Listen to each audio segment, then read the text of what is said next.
Hi, this is Dr. Jerome Fryer.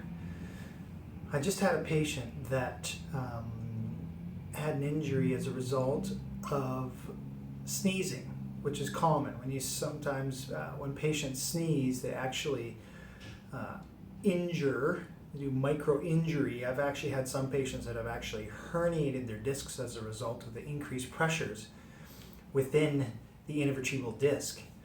So, as a safety measure, the best strategy to prevent a back injury as a result of a sneeze, or this is even good when you have a symptomatic back and you want to not further injure it, is to use your arms to offload. So if you're going to sneeze, the best strategy is to press down on something to take the weight off of your spine. So if you're going to sneeze, it'd be best to, for example, if you're going to sneeze, instead of going like that in flexion, we're actually rounding your back, which will create compression forward, which pushes the nucleus backwards and can injure the backside of the annulus.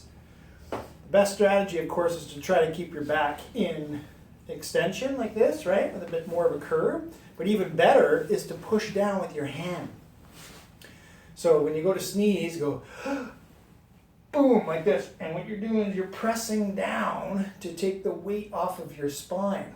And that will help reduce the injury in the disc.